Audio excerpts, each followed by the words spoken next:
Hi, my name is Larry Appel, and I'm chair of the Lifestyle and Cardiometabolic Health Council, and I'm here with David Siscovick at the opening session of our spring sessions meeting. The opening session focused on from precision medicine to a culture of health, and the session basically reflects the theme for the entire meeting. It included 3 speakers that represented a range of perspectives, ranging from culture of health to precision medicine to precision population health, and provided us with a very thought-provoking session that will influence the attendees as they move throughout the meeting, thinking about ways of advancing the strategic goals for the American Heart Association. The first session was given by Sonia Angel, who is a really influential public health scientist, a physician, but also prevention expert. And she leads some really interesting initiatives in the New York City Department of Health. What was fascinating to me was how she was applying, new tools, big data to actually identify, public health problems and target resources. And the second speaker was Bill Noller, Dr. Bill Noller, who's a division chief at the National Institute for Diabetes, Digestive, and Kidney Diseases, based here in Phoenix. And his presentation indicated the role of the potential role for genetics in influencing the impact of quote-unquote environment or behavior on cardiometabolic health, including the development of diabetes. And his message was basically that there are clues that genetics plays a role, and there are ongoing efforts to identify genetic markers that might modify the associations between various characteristics such as obesity or characteristics such as healthcare therapies for diabetes and their impact on various outcomes.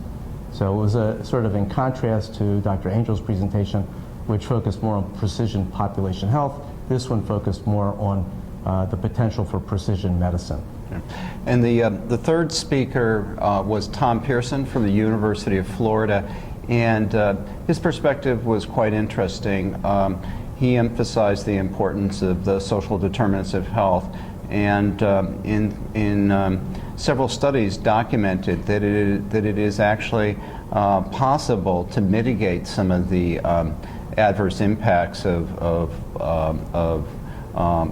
poor environment and actually over time document increased longevity in a community in Maine. I thought it was a fascinating case study of how you can overcome some of the adversity that many people live with. Yeah, and I think that the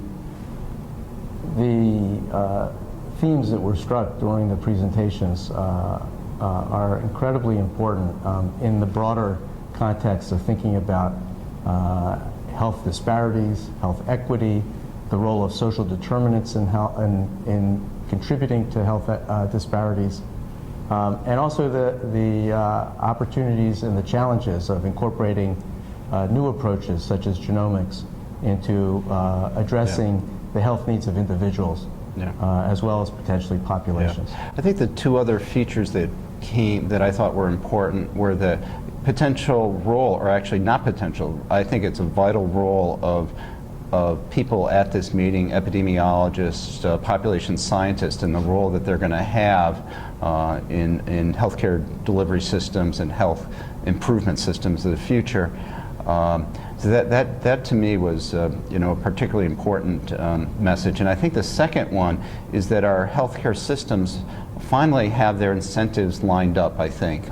Not all systems, but many systems lined up so that addressing some of the social determinants of health, improving health in a community actually is going to be a major goal and not just lip service.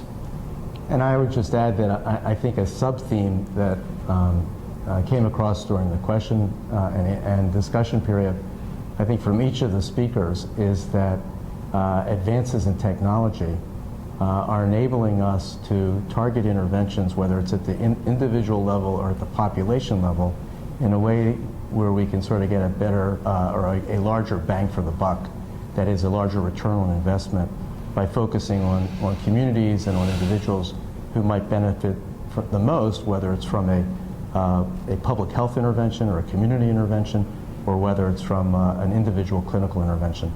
So I think the session very appropriately reflected the range of interests here among the members of our two councils who are here for this important scientific meeting. Couldn't agree more.